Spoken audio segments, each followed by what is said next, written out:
mada jalala, way mada jalala, way mada jalala, way mada jalala. Jirra jirtu harka fuune akkam jirtu hordoftoota fi jaallattoota Ormi Miidiyaa qophii mudannoo jaalalaati. Qophii mudannoo jaalalaa qopheessee kan isin biraan ga'u ana Ayyaantu Taayyee fi Kanariyaan Magarsaa akkasumas ogeessi teeknikaa keenya Dullaa Guyyoo wajjin ta'uudhaan qophii mudannoo jaalalaa keenya Ormi Miidiyaatiin isiniif dhiyaatu kan har'aa qabannee isiniif dhiyaanneerra amma xumura qophichaatti nu wajjin turaan afeerraa keenya. Ayyeegaa qophii mudannoo jaalalaa keenya guyyaa irraatiin waa'ee madaa jaalalaati gaa akkuma jalqabarraa kaasee seenaa kana gaggabaabsitan isinii seenessuu yaala. Egaa obboleettiin teenya Caaltuun dhalattee kan guddatte godina gara magaala Baakkoo keessattidha. Tibbee jechuudha. Jaalalleen isheen waliin wal barattee obboleessa keenya Tolosaa inni immoo Shaashamanneedha. Magaala Finfinnee keessatti haala hojii irrattidha kan isaan wal baratanii. Haala hojii irratti karaa taaksii keessatti wal baratan taaksii keessa taa'aa jiranii sana silkii kennaaf kennime silkiin kiyya yoo namatti an bilbilu yoo namni bilbilee nan argatu yoo nama bilbilee argadhe malee mee cheekiin godhaati silkii keerraati mee silkii kiyyarra bilbili jechuudhaan silkii lakkoofsa bilbila isheedha kan inni fudhate sana booda walii bilbiluu walii babarreessuu teekestii walii deddeebisuu sana keessa jaalalli isaanii akkasitti eegalee erga jaalala haala kanaan akkasitti walii eegalanii ji'a 7 erga adeemsanii booddee egaa guyyaa tokko jijjiirraadhaan gara magaalaa Shawaa Kibba Lixaa magaalaa Wallisoottidha kan inni hojiidhaan biraa jijjiirame. Isheen magaala Finfinnee jiraatti inni Wallisoo jiraata.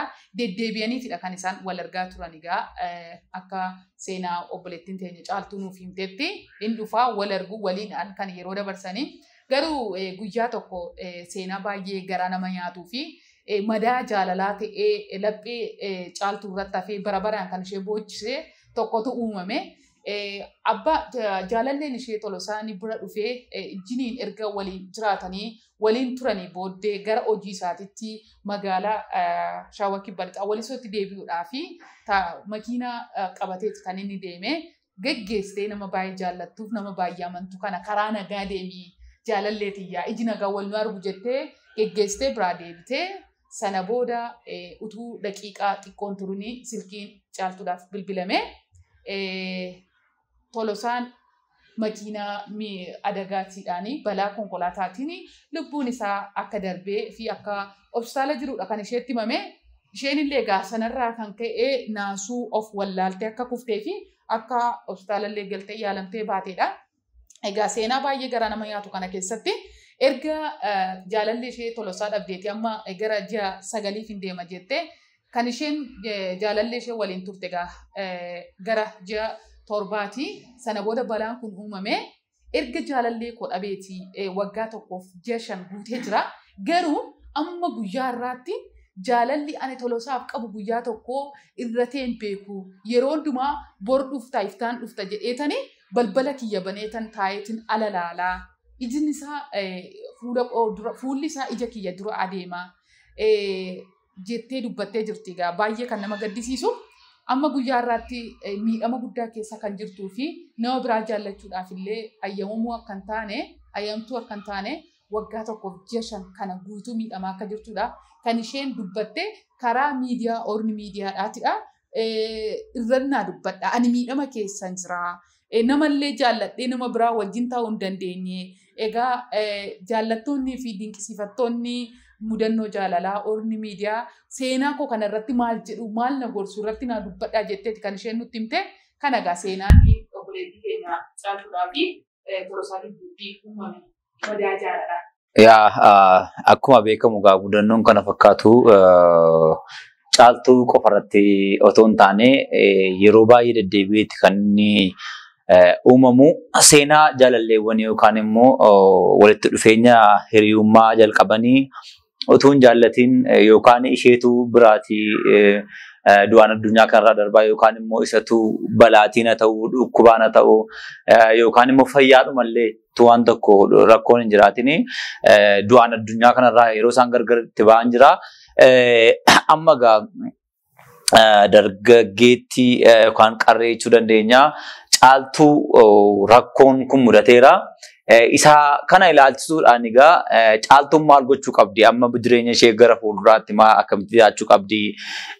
Deebitee immoo dargaggoon namoonni kana fakkaatan dhiirris ta'u shamarres ta'u kan caaltuu fakkaatanii hiriyaa isaan baay'ee jaallatan yookaan immoo waa'ee jireenya isaanii borii, waa'ee bultoo isaanii borii akkamitti jireenya isaanii gaggeeffachuu akka qabanii, ijoollee meeqa godhachuu akka qabanii sagantaa pilaanii baay'ee baasanii utuu jiranii du'i dhuftee gargar baastu jirti. Namoonni kana fakkaatan illee akkamitti of tasgabbeessanii jiraachuu akka qabanittidha kan nuyi haasa'uu qabnu.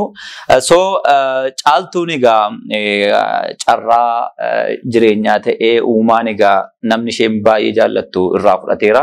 Uumaan kan uumu maaliif immoo kana gootenne hojii uumaa keessa galuu hin dandeenyu. Isatu uumaa, isatu immoo fudhata. Garuu caaltuun egaa jaallachuun akkuma qophii keenya kutaa darbanii keessatti dubbachaa turre waan qoosaa miti. Jaalalli baay'ee sensitiividha. Jaalalli qaama bakkee harka miila ija otoo hin taane qaama keessa onneedha kan inni qabatu. Namni onnee malee jiraachuu hin danda'u. Namni dhiigni kan inni raabsamu onneedhaani. Jaalallis onneedha kan inni qabatu. Kanaaf namni onneedhaani gaafa harti ta'u gaafa miidhamu jireenyi isaa gara fuulduraatti baay'ee itti dukkanaa dhugaa dubbachuu fi kanaaf gara fuulduraatti caaltuu kana maaltu barbaachisaa? Jireenya ishee gammadaa jiraachuudhaaf, jireenya fooyya'aa isa barbaaddu addunyaa ishee keessatti jiraachuudhaaf egaa maal akka barbaachisu irratti dubbanna jechuudha. Akkuma kanarraan kaasetti caaltuun egaa yeroo ammaa kanatti jaalalaan miidhamtee jirti. Jaalalaan miidhamte kana keessaati immoo bahuudhaa fi gorsillee akka ishee barbaachisu. Maaliif nama jaallatanii dhabuun waan salphaa miti. Jaalala gaafa jedhamu abbaa jaallatee fi abbaa mudannoon kun irra geetu beekaa. Egaa baay'ee miidhama guddaadha kan isheen keessa seentee jirtu. Kanaafillee caaltuun gorsatu ishee barbaachisaa. Gamanumaan isheen illee ani maal gochuu akka hin qabu maaliin godhaan kan jedhudha kan isheen kaastee jirtu yaada ishee keessatti. Gorsi caaltuu akka barbaachisu tiriitimentiin garaagaraa jechaadha.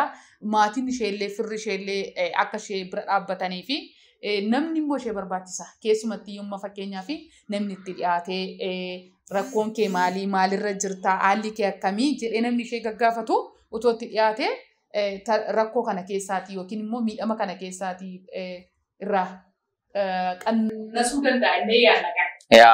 Egaa namoota akkasii dhibbatti harka caalu akkuma dubbatte egaa namootatti dhiyaatee haasofsiisuu, gorsuu, barsiisuu, ispeeshaalii saayikooloojikaalii tiriit nama gochuu danda'u namoota barumsa kanaa qabaatan illee itti dhiyeenyaan yeroo filatanii fi investi sammuu ishee irratti gochuu barbaadu.